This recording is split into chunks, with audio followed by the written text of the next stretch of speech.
A familiar face will be joining the New Jersey Devils behind the bench. Why do I like the move, and why do I think it'll pay dividends for New Jersey Devils? Well, like I said, I have a lot of catching up to do, and we have a lot to talk about in today's episode. Buckle up, everybody.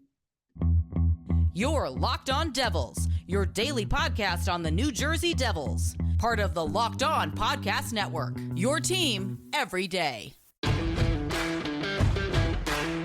Hi, this is Bryce Salvador, and you're Locked On Devils with Trey Matthews. Scores! Oh, Stevens stepped up, nailed it. Brodor's got the puck. What a shot. The Devils win the Stanley Cup. Alrighty now, what is up, New Jersey? Welcome back to the Locked On Devils podcast here on the Locked On Network. I'm your host, college hockey play-by-play announcer, and also Devils writer for Pucks and Pitchforks, Trey Matthews. So, the New Jersey Devils have added a familiar face to their coaching staff. They recently announced that Sergei Brylin, a former Stanley Cup champion in the Devils organization, is going to be added as an assistant coach for Lindy Ruff's crew. Now, here's the thing. Somebody mentioned in the comment section, what did I think about the Devils bringing along Brylin behind their bench? And somebody responded by saying, I don't speak for Trey, but I think he would like this sort of move. And I would have to agree. I do like this move for New Jersey Devils for three reasons. Let's focus on reason number one. So reason number one that I like Brylin as an assistant coach for New Jersey Devils is because, like I said, he won 3 Stanley Cup championships with the New Jersey Devils. So, and not as a coach, as a player, obviously. And he's a longtime New Jersey Devil at that. So he was with the organization for all 3 of their cup runs. And that's something that I've been talking about throughout the course of the offseason. I was telling the New Jersey Devils, you need to aim for players or maybe even a coach who has Stanley Cup pedigrees, like somebody who has been in that situation before, not someone who's been to the Stanley Cup finals. So an example that comes to mind is PK Subban. He hasn't won a Stanley Cup championship, but he's been to it. But, adding someone like Andre Palat, a 2-time Stanley Cup champion, I felt as though that's definitely going to pay dividends for New Jersey Devils. So Brylin as an assistant coach, a former player, I like that for the New Jersey Devils because he knows what it takes, similar to Andre Palat. He knows what it takes to get to that championship stage.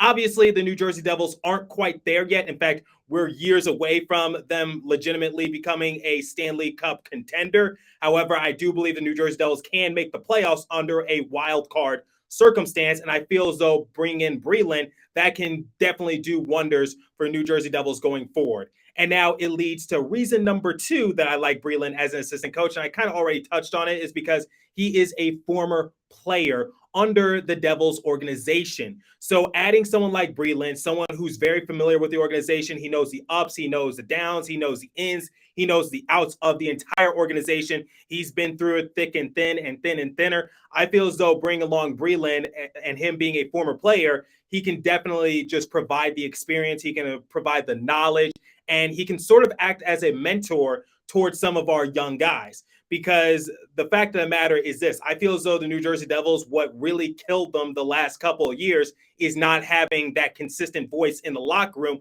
whether it was a player, whether it was a coach. Is just because I feel as though they weren't really getting through to the players, but I feel as though Brylin is that kind of coach who can get through to the young guys and help elevate their games. And now it leads to my third and final point that I like Brylin as an assistant coach is that he was an assistant coach just last season for the Utica Comets. And remember, the Comets had a successful season, albeit they did get knocked out in the second round of the AHL playoffs, but they still had a good regular season run. So the fact of the matter is this, Brylin was around when Alexander Holtz was playing in Utica. And remember, in the last episode, I said that I have not lost hope for Alexander Holtz. In fact, I've never lost hope for him. It's just that we didn't give him a sizable role. We didn't know what his true strengths or weaknesses were, and how is he supposed to perform if we're not giving him that decent opportunity to try to prove himself. So I feel as though someone like Brylin, he knows what it's going to take to get the most out of some of our highly anticipated prospects. So Alexander Holtz, Fabian Zetterlund, Riley Walsh, Nikita Ohotuk, Kevin Ball. The list goes on because remember, we were talking about early on in the offseason, which prospects are going to make the opening night roster for the New Jersey Devils. And I feel as though bringing in an assistant coach from Utica in Brylin, can really pay dividends for New Jersey Devils, especially if we're trying to get the most out of our young guys. Because the fact of the matter is this: a lot of our young guys were able to perform fairly well with the opportunity that they were given when they were promoted to the NHL level towards the end of the season. And now when you add Brylin to the mix, now I think those young guys are going to breathe a sigh of relief knowing that there's a familiar coach on that bench and someone who knows their strengths, weaknesses, and what they can or cannot do. I feel as though that's definitely going to ease the minds of some of our young guys. Am I overstepping it a little bit? Maybe, but that's certainly something to take into consideration, because I feel as though Brylin, having been a former player, a former champion, and now having been a former assistant coach in Utica, I feel as though he definitely meets the criteria for what the New Jersey Devils were looking for. Like, he goes far and beyond, and quite honestly, I like it. Now, I think for the New Jersey Devils, this is definitely going to be a much needed breath of fresh air behind their benches. Because remember, we were complaining so much about Alon Nazardine. We were complaining so much about Mark Recchi, because Mark Recchi was terrible in special teams. And then for Nazardine, it was just like, I think it's time to just move on, because he was the only coach that was retained from the previous coaching staff before Lindy Ruff.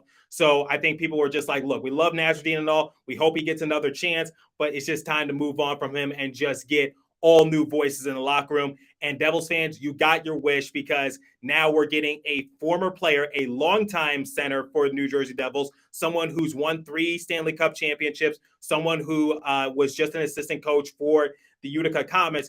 I feel as though this coaching staff for New Jersey Devils is geared up for success. And I think Devils fans can sleep well at night knowing that we have Lindy Ruff, who I feel as though is heavily underrated and greatly underappreciated, just because look what he was able to do, at least on the offensive side of things, for some of our players, because some of our players, including our defensemen, were able to have career years. The example I use is someone like Ryan Graves, who was able to put up good offensive numbers. And then you just look at some of our young guys who were able to come up to you from Utica and perform well. The example that I use mostly is Nolan Foote, because Nolan Foote took a couple steps back during his second year with the Utica Comets. Well, obviously last year he played with the Binghamton Devils, but you get the point, which is Nolan Foote this year took a couple steps back when playing in the AHL, but once he got to the NHL, he actually did relatively well. You see Jack Hughes. A lot of people are saying that Jack Hughes is the future of this organization, and I would have to agree in that sort of sense. Then you got Nico Hischier, you got Jesper Bratt. So overall for New Jersey Devils is like the reason why our top 3 players were able to have career years, I feel as though it has to do with Lindy Ruff, and I feel as though Lindy Ruff didn't deserve to be fired. And I feel as though I'm glad that the New Jersey Devils are giving him that chance to just show like what he can do if his players are healthy and if COVID regulations are just lifted a little bit. So I want to see what Lindy Ruff can do this season with the Devils organization.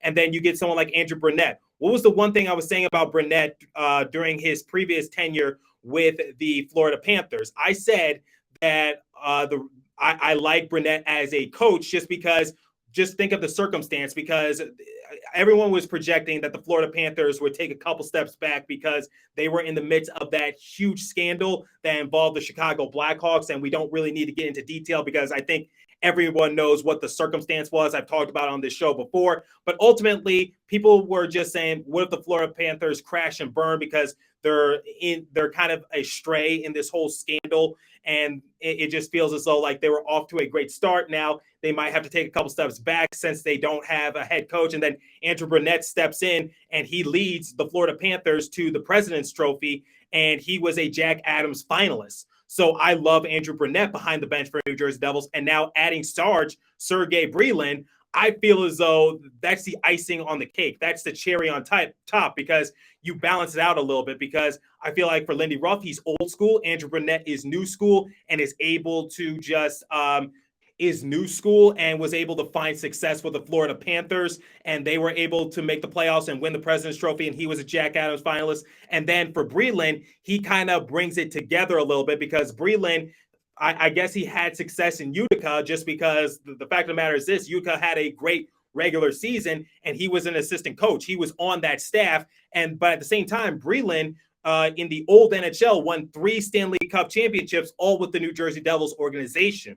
So I feel as though with Lindy Ruff, you got old school. For Brylin, you get that neutral, someone who knows how to work with the young guys, but someone who does have that experience in the old NHL. And then when you look at someone like Andrew Burnett, someone who is just calm under pressure, someone who was able to just take control of the sail when it seemed like it was going to be sinking deep into the ocean. And then he was able to get the most out of the Florida Panthers, albeit they were a good team. But still, I think we got to give Andrew Burnett the credit he deserves. And like I said, if Lindy Ruff happens to get fired this season, if things don't go well, we can sleep well at night knowing that we have Andrew Burnett. I'm sure a lot of fans might try to petition for Brylin to be the next head coach if Lindy Ruff is fired. I don't think I would agree with that in that sort of sense. Let's let Brylin crawl before he walks. But I love this move for New Jersey Devils because we went from Alon Najadine, Mark Recchi to now getting Brylin and also Burnett added to the staff. So I really like what the New Jersey Devils are doing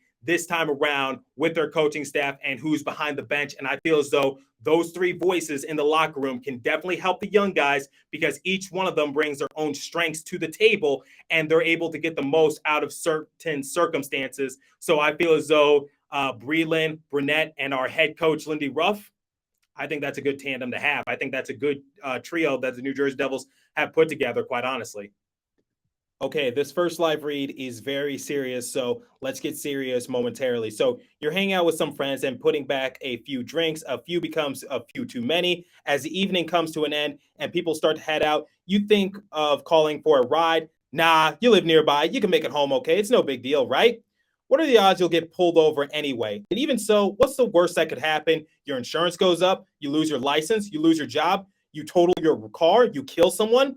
Everyone knows about the risk of driving drunk. The results are tragic and often deadly. However, that still doesn't stop everyone from going behind the wheel while under the influence. That's why police officers are out there right now looking for impaired drivers on the roads to save lives. So if you think you're okay to drive after a few drinks, think again, play it safe, and plan ahead to get a ride. It only takes one mistake to change your life or someone else's forever. Drive sober or get pulled over. And this is a message from NHTSA. Drive sober or get pulled over once again. And now, the second live read comes from our friends at BetOnline. So BetOnline.net is the fastest and easiest way to check in on all your betting needs. Find all the latest sports and events at the #1 online source of odds, lines, and games. Find the reviews of news of every league, including MLB, NFL, NBA, NHL, combat sports, esports, and even golf.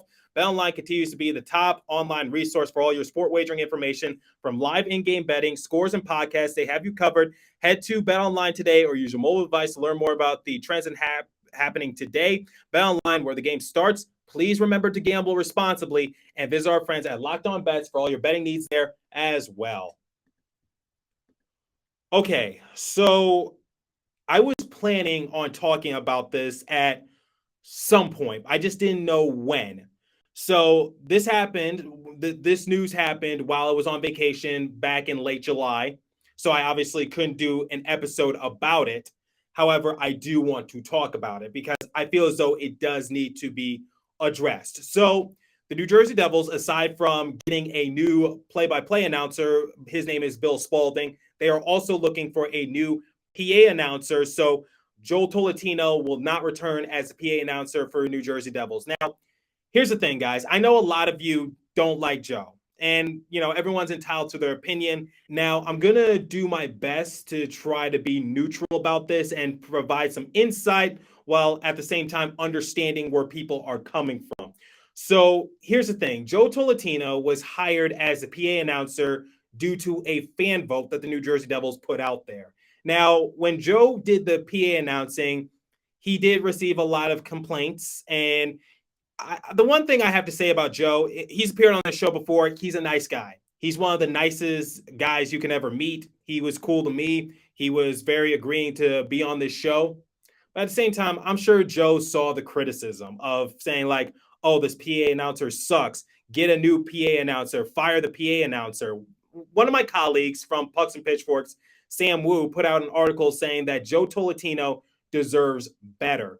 And a lot of you ridiculed the article because you read the title, but you didn't read the story. So I read the story, and I would have to agree with what Sam Wu is saying because here's the thing. Joe Tolentino, at the end of the day, he's not a PA announcer. He's a human being. And I'm sure he sees everything on social media saying, oh, you suck. You're not a good PA announcer, yada, yada, yada. I'm sure he's seen it before. And I'm sure he just doesn't want to talk about it just because, like, he can't really do anything about it, because if he retaliates, he'll lose his job.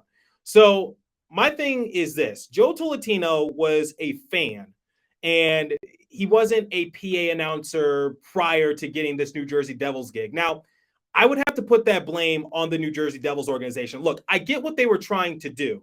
I think they were just trying to get like a fan an opportunity to be a PA announcer, and they were just trying to do something new with the overall process, maybe give someone a chance who probably wouldn't be given this kind of chance, because opportunities like that don't come around too often. Trust me, I'm in that industry too. I'm a play-by-play announcer, and the job openings to be a play-by-play announcer, very slim to none. You got to be best of the best.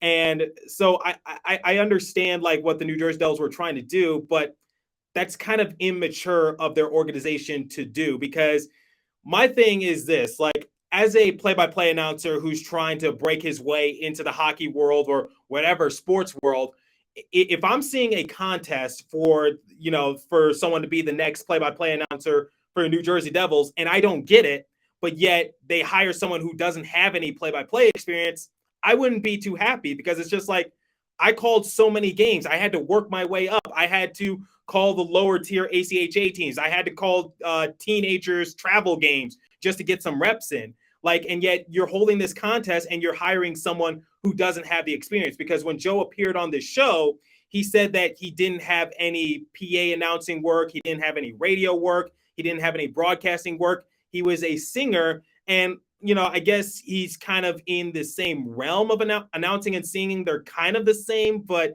very, very, very different. They're like cousins twice removed or something like that. That's the best example I can come up with. So they're related, but they're not the same. Like, the tone's not the same. The pitch is not the same. So I can understand what Joe's trying to do. He's trying his best. And I got to give him credit where credit is due in that sort of regards. But I just want to say, as an organization and as a fan base, like, we really tore down Joe Tolentino, and I don't think he deserved it, because he didn't have any training. He didn't have any experience. And yes, it did show. But at the same time, I don't think he deserved to, be ridiculed. And I think the New Jersey Devils did the right decision by saying, like, maybe we should, like, aim for a professional announcer. So if they want to do a fan vote again, that's perfectly fine. But you got to take steps to make sure that you're hiring someone with professional experience, like with some sort of background. Like, have them send in like a demo reel of them actually doing PA work, not them reading off a script that you sent, because that's not the same. Like, the one thing is, like, if they were doing openings for a play-by-play gig and they give me a script saying, okay, you need to do this, here's the circumstance, I'm like, that's not play-by-play, because I know what's going to happen. So that's not how I would do it. So my reel, like, wherever you see it on the internet, that's me acting in the present time. So it's just like, that didn't make sense for the Devils to do that sort of thing, because PA announcing is, yeah, I get it. It's a little different than play-by-play announcing, but still, have some people send in some demo reels of them actually doing PA work, because there's some professionals who've been at this for years. And to give credit where credit is due for Joe Tolentino, he was a soldier and he will continue to be a Devils fan. And like I said, I kind of wanted to do this story sooner rather than later. Just didn't know when. I felt now was the appropriate time, since we're kind of at a standstill when it comes to Devils hockey and news, because we're at a slow part in the season. So my overall thing is this for everyone who ridiculed Joe Tolentino. You're entitled to your opinion. I'm not telling you to change your opinion, but the perspective is the guy didn't have any PA work. He didn't have any sort of training, because me as a play-by-play announcer, I have mentors. One of my mentors is the Seattle Kraken announcer, Ever Fitzhugh, and I got to shadow him. And he was able to say, here's what you need to do on the broadcast. Here's what you're doing right. Here's what you're doing wrong. I don't think Joe had that sort of training or that sort of mentor, and that could have helped them too. So, take that into consideration, which is like, look, I've never been to the Prudential Center, so I've never heard Joe in person. I've only seen clips on social media. But like I said, nice guy, love talking to him. But you got to put more of the blame on the Devils organization for doing this sort of contest when it really was conducted poorly. So having people read a script and then just leaving it up to the fan vote, I don't think that was the way to go. Or you got to find a way to maybe fans have half the vote and then the organization and the front office. I don't know who's in charge of PA work. We'll just say people in the Devils organization have the other half of the vote because that's what they do for the NBA All-Star game. Fans only have half the vote, and then media, journalists, reporters, GMs, players, they have the other half of the vote just so fans aren't voting in some scrub who doesn't deserve to play in the All-Star game, because the All-Star game is a popularity contest, and popularity contests, they can be great and all in high school, but not in the professional level. You can't be doing popularity contests because let's say if I was in the final three, I would be telling everyone, vote for me, vote for me, vote for me. Cousins, family, friends, whatever the case might be, distant relatives, my neighbors down the street, my neighbors 2 blocks from me. I'll be saying, vote for me. And you don't know anything about hockey, but that's fine. Just vote for me. Just do it. You see how that can kind of dog the vote a little bit. So that's my overall thing. I give credit where credit is due. Joe Tolentino, for the year he was given as a PA announcer, he was living his dream. And I love that and all. But at the same time, if I'm being honest, I do agree with the Devils organization's decision. I love Joe and all, but maybe it's better to have a professional, someone who's done PA work before, be behind the mic in that sort of sense. So I talked about it because when Ryan Novozinski and Joe Tolentino on his Instagram, when they broke the news, a lot of people were talking. And I felt as though, you know what, how am I going to speak on this? Just because I love Joe and all. If you're listening to this, I hope you understand where I'm coming from, because I'm trying my best to be neutral about this, because I don't want to hurt anyone. I don't want to bring anyone down. You know, how do I do that? But at the same time, give my honest opinion. And that's my honest opinion in regards to the Devils and their PA search. And I hope they do make the right decision moving forward. So let me know what you guys think, but I mostly want to hear your opinions about Brylin becoming an assistant coach. And what do you think the future holds for New Jersey Devils behind the bench now that they've kind of shapeshift their coaching staff? And I talked about Joe Tolentino and the PA announcing and the controversy that had a little bit, but I think that's the last time I'm going to talk about it. Like I said, Joe's a great guy. Loved having him on the show, but just wanted to give you guys that sort of update. So let me know what you guys think. Leave a comment down below if you're watching on YouTube, or hit me up on my personal Twitter page at TreyMatt4, or the show's Twitter page at Locked On Devils. As for today's episode, that's all the time I have for you. So continue to stay safe. Have a wonderful day, New Jersey. Go Devils. I'll catch you guys in the next episode. Thanks for listening once again.